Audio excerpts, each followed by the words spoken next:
Hey everybody, welcome to Never Too Old for YA. This week we'll be discussing the sections This It Is through He Reaches Out in Every Last Word by Tamara Ireland Stone. You can find us on Facebook and Instagram at Never Too Old for YA. This podcast is streaming on Apple Podcasts, Google Podcasts, Spotify, iHeartRadio, YouTube, and Facebook. Hey, Kels. Hey, Mel. I feel like we haven't done this in a while. There was some technical difficulties last week. The recording from Zoom didn't save, and then the next time I opened Zoom, there it was, like, asking me if I wanted to save it or whatever, so I did. And yeah, so then we skipped recording last week because we thought we were going to have to re-record the whole episode, and then we didn't, so I just edited what we had from the first time, and used that. And sorry if my audio on part of the episode for last week was like kind of messed up. I don't know what happened. I know I sounded like really loud and kind of distorted. I'm sorry about that. I don't know what happened. I tried to fix it by like changing like the loudness of it and like turning it down a little bit, but it kind of helped, it kind of didn't. So sorry about that. Hopefully it doesn't happen again. And with that, let's get into our episode. Yes. So, not a lot happened, but a lot happened.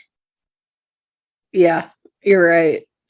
I was catching myself earlier, like, not wanting to read this book. Like, I was just like, I'm over it. And you know what? Like, I'm thinking that it's like having to read little by little, because I'm such like, when I'm in a book, I'm in a book. And I was starting to really give up on this book. I looked at my significant other and I said, babe, I really don't want to read this. And he was just like, yeah, I know. I don't know. I don't connect with this book as much as I thought I would, but it's still a good book. I think I forget throughout like the week how good it is, because I'm taking so many like pauses, and like you get into your like everyday life and you're like, oh yeah, I'm reading this book. But anyways, rambling. I'm so happy on how Sam is handling her life now and like taking charge of her life and how natural it feels to her now. I'm obsessed. I wanted this for her so badly because these girls that she was hanging out with, first of all, I don't remember, and correct me if I'm wrong, Kels, last week, did we talk about how one of her friends, Caitlin, was kissing Sam's homecoming date / boyfriend? Did we talk about that? No, we didn't. I had to go back at least a chapter and start to read that part, because I guess apparently Sam and Kurt were like a thing. And then he took her to homecoming, said he was going to go and get drinks. And then Sam goes looking for him. And what is he doing? Making out with Caitlin.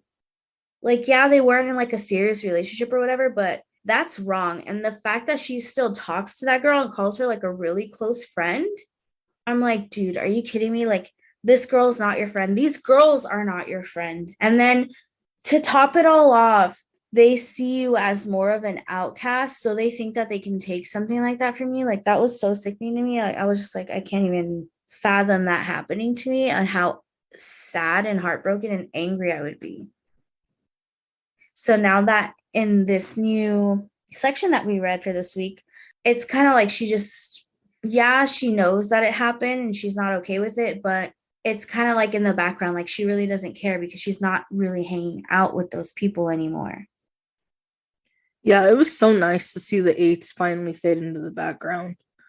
I had been waiting for that this whole book. I feel like you were waiting for that too, Mel. Like, glad to see them go.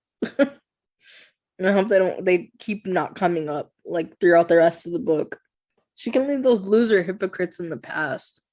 And I like too that like she's kind of letting go of like her, I don't want to say popular girl thoughts, but like that's kind of how I think of it. Like how she'll look at like Caroline or I think her name's Chelsea. Like, and be like, oh, like, you know, what could she do with a little more makeup? And like, why doesn't she wear makeup? And like, I could do a makeover. And like, she's kind of letting go of that finally.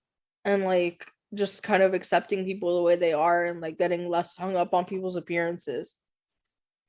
So at this point, Sam is like going into her first reading for Poets Corner, and she like is terrified. She is so scared. She doesn't know like how to perform or like how to read her poem for everybody. And like and it wasn't even that bad. Like, yes, some of the poems previous to hers were like knocked out of the park, but like it was not that bad. But she was so terrified, and of course Caroline was there for her, and she did so well. And the fact that once she did one, like once she read her first one, like she just constantly wanted to be up there, and she just kept like writing, and she felt comfortable up there. And that's really what I wanted to see from her, is the fact that like she felt like she belonged somewhere and that she was good enough. And that was important for me to see, because here you have this girl who's so insecure all the time, who really has no friends, who's so lonely, and she's doing something for herself that she enjoys completely and that she's in love with, and she's got all these cool new friends, and they're sitting there helping her and encouraging her, and the way she's just like growing into her own is so beautiful. It really is, and a thought struck me while you were talking, actually.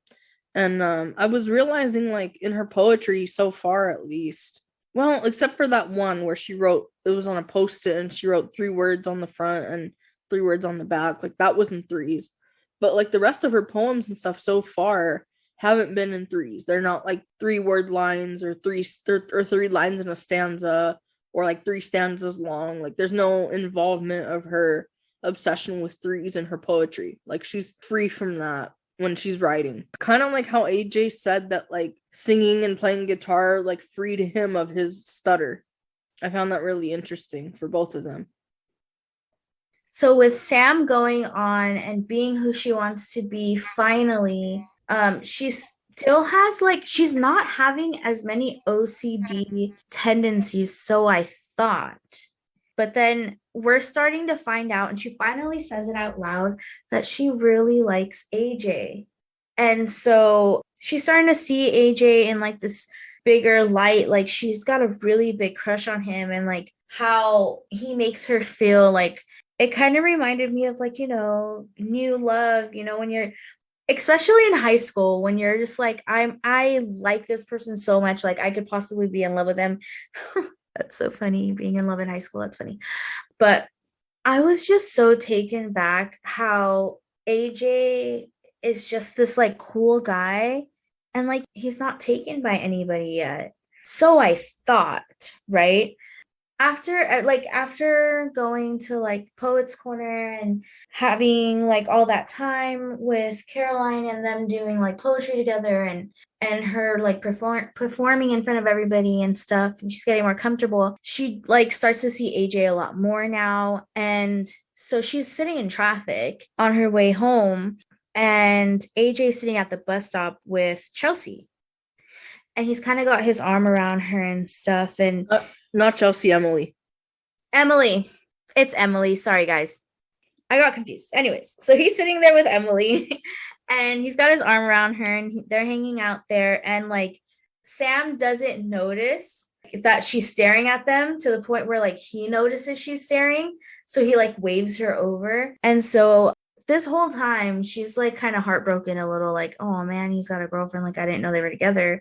Turns out they're not. Just Emily was going through a really hard time. She's losing her mom. Her mom has stage 4 lung cancer. And so we all know how Sam is with the number 3 on her speedometer in her car. So when AJ asks if Sam can give Emily a ride home because something's wrong with her mom, Sam doesn't hesitate really. I mean, for like a split second, but like she was like, yes, absolutely. And like a big theme of this section I was seeing is that like everything's just naturally flowing out of her mouth. Like she's not overthinking it. You know what I mean? Like she'd be sitting there and be like, I can't have anyone in my car. What if I don't get to 3? What if I pass 3? I have to go all the way around. Like before she can even get those thoughts out of her head, she's just like, yeah, sure, absolutely, let's go. So Sam's driving, Emily's in the back, and AJ is with her, and he's kind of got his arm around her, and she notices that Emily's crying. like a lot. So she's taking her home and stuff. And as Sam and AJ drop Emily off, they end up in the car alone. And then Sam's on her way to take AJ home. And then what happens, Kels? So Sam and AJ go to his house, and Sam thinks that she's just going to be dropping him off, but then he invites her inside, and he tells her like, "Oh, my mom's not going to be home until 6, and my brother is like never here because he's always like playing soccer or whatever because his brother's a really good soccer player." So I guess in Sam's mind, like she's kind of thinking like, "Oh, like something's going to happen between us."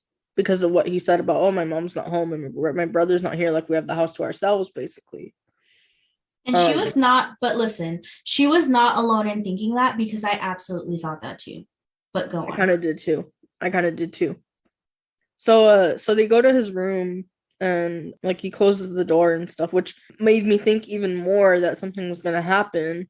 Because if you got the house to yourself and you're just gonna like hang out with your friend or whatever, why not keep the door open or whatever? I mean, that was my logic anyway. So like him closing the door was like, oh, okay, something's gonna happen. And then like that kind of fed into Sam thinking that too. So but they just hang out and he shows her this clipboard with like music that he's writing. And then she finds this picture of him and his ex-girlfriend together, and like they look super happy and comfortable with each other, and like she like, wants that. What? Wait, I want to go back a little bit. Sorry. Okay. So she has, I don't know if it tricked you too, but it tricked me so hardcore. She has this like vivid fantasy of like walking across the room while he's playing his guitar, and she like wraps her arm around his neck and she's like, just keep playing, like, and then they start making out and stuff, and I'm just like, oh my gosh, like finally, like she's actually doing it.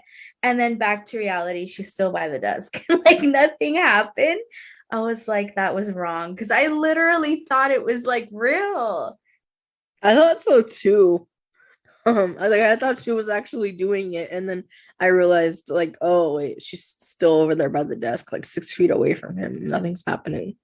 And then that happened earlier in the book too, with her swim coach Brandon, like where she like, you know, imagined like him kissing her and stuff, or them kissing, and like obviously that didn't happen either. Like I feel bad for her. Like I want like some kiss to be real instead of just in her head.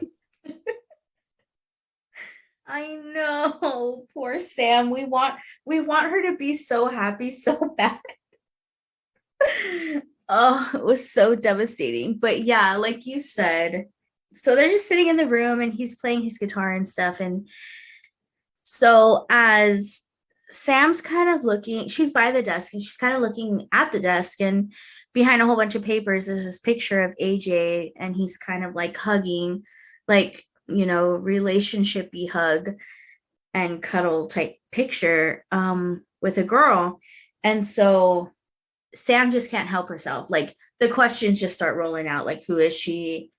Did you love her? Things like that. So it is his ex-girlfriend. They were together for almost a year, and she was a year older than them. She was a senior and stuff. She moved away and all that. And Sam's just kind of fixated on, who is this? Like, I want to be loved like that one day. Like, is it possible for someone to love somebody else like that again? And she's kind of just putting so much thought into this relationship. But then in that instance, AJ decides to like, we missed a whole section and this isn't going to make any sense, but the show must go on. So I'm going to go backwards a little bit. So in the car, as they're getting to AJ's house, Sam asks AJ, like, why'd you learn to play guitar? And he was like, pretty much because of you and people like you making fun of me. And it helped me through my stutter and stuff like that. And I wanted to go back and saying that because he starts to kind of try to teach her to play 3 chords on his acoustic in the room. And I saw that as so romantic. Let me explain. First of all, he taught her 3 chords. And 3 is her like obsessive number, right? And second, like playing guitar helped him so much through like the trauma of being bullied and his actual stutter, like to give him a voice, that he would share something like that in hopes that it would help her too. Tell me that isn't love right there. He is so in love and infatuated with this girl. I don't know though. I kind of can't imagine that. I can't imagine falling for somebody who was like really mean to me and like incessantly mean and just terrible to me in school. Like, and there was plenty of people like that. I couldn't imagine falling for one of them. I see your point, but also you're gonna fall in love with who you're gonna fall in love with. And I know that it's like some part of me says like, no, Melissa, it's not right. And the other part says like, yeah, it is right. Cause I mean it's a book, right? It's not based on like a real person, but like sometimes when you just know, you just know. It could be so taboo, yes. And it may not feel right to you, but like I don't know. I feel like once you feel that spark with somebody, and like yes, people can change, but most of the time they don't. Most of the time, they're going through like their own stuff and they sometimes, start to act different or like just people like high school is just like a traumatic time for everybody.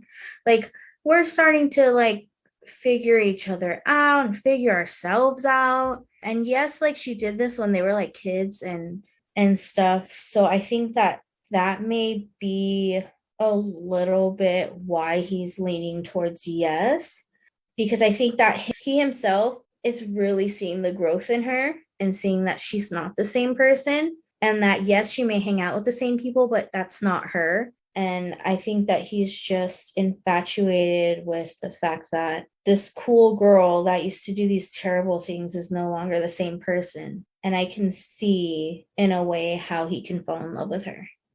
Yeah, I guess I can see that too, especially because she has changed, a lot, and she continues to change for the better. So, like, I think he's kind of falling for the person that she's becoming, like you said. But yeah, and then back to like the guitar lesson that he gave her, like for one of the chords that he taught her, and this kind of like was like kind of leading her on too a little bit, or not, maybe not leading her on. I don't know if like in the future he's gonna make a move or not, but if he doesn't, then it's leading her on. But he like got behind her, like she's sitting on the bed, and he goes up behind her, like really close, like like her, like his chest against her back and stuff, and like reaches around her, like to like show her like like the positioning for her fingers and like where her hands need to be and stuff to play the next chord. And like she like kind of goes off in like this, like she gets kind of like wrapped up in that, like she plays the chord and everything's fine, and then he's like, after she played it once, he's like, do you want to play it again? And she goes, no. And I didn't like that bugged me because it sounded like she was backing down, like chickening out, but really it was because like she would rather kiss him. Yeah, she's so in love with this boy. She is smitten. I'm excited for this.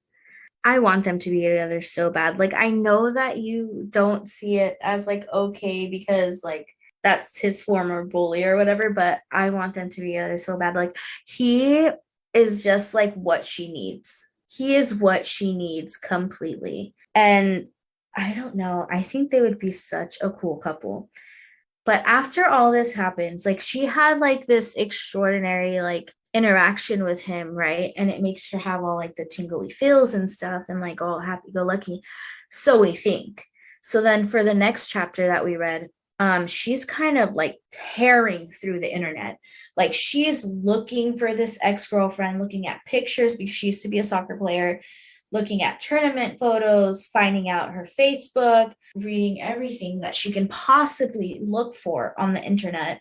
But she like consciously knows that it's not out of curiosity, that it's her OCD. And like it's so hard for her to put it down though. And man, have I felt that when I'm manic, where I know that I'm manic, but I just can't slow down and it's frustrating. I felt that so hard. I was like, girl, I feel your pain right now. But then she just like carries it on to the next day. And she was talking to Caroline about it and like how obsessive she's getting. And Caroline was just like, everyone needs a friend like Caroline. Caroline tells it how it is, and she's not going to sugarcoat it for you. You ask her a question, she's going to tell you the truth. And she gave her this like beautiful like metaphor for batting cages and like the amount of thoughts and how fast they come at Sam and like how much she has to process in her brain. And like it kind of made like something click in Sam, and she's just like, oh my God, like that's so me. And so Sam kind of lets it go a little, and she's coming off this high, right? And then AJ, like, she sees him everywhere, and he like doesn't acknowledge her, like doesn't care. Caroline told her already, like, girl, he likes you. I think he likes you for sure. But she's like seeing otherwise, like AJ's not acknowledging her, he's not talking to her, anything. But then, like, all of a sudden one day, which was so annoying to me, but one day he's like, pulls her aside before class and is like, hey, how are you? Like, I just want to know how you're doing. And like strokes her arm a little bit. And then is like, okay, see you later. Gotta go. Yeah, it's like he was kind of teasing her. Yeah, like what was that? Like, what did you think about that? And then I'll tell you like how I interpreted it. I felt like he was gonna ask her something important, like ask her to hang out with him again or something, and then he just chickened out. What is that? He obviously chickened out on something. I think that he's also like how you were saying, Kelsey, like how you can't fathom being with somebody who bullied you at all in that way. I think he's struggling with that right now. I think he's like, I know that I shouldn't love her. Like, she did all of these horrible things to me, but like, I just can't help it. Like, I'm in love with her. Like, so I think that he's fighting within himself. I don't know. Yeah, I think you might be right. But like I'm glad that he's seeing that she's changing, that she's already changed a lot and she continues to change, and like it would be a cool redemption story if they ended up together, I think. And then again, none of my bullies were ever like good looking, so that kind of changes things too. You're so, you're so right. Oh my God. Oh man, Norbit. Where are you? Where art thou, Norbit? Oh, God, I don't think I even want to know. he's probably in some Catholic church right now.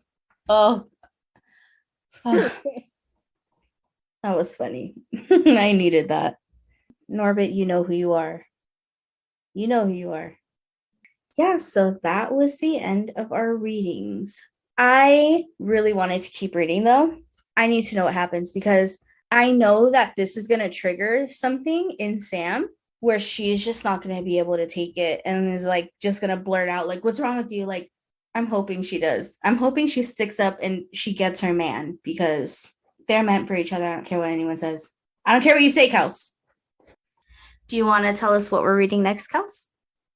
So for our next episode, we're going to be reading the sections Safe with Them through Your Best Friends.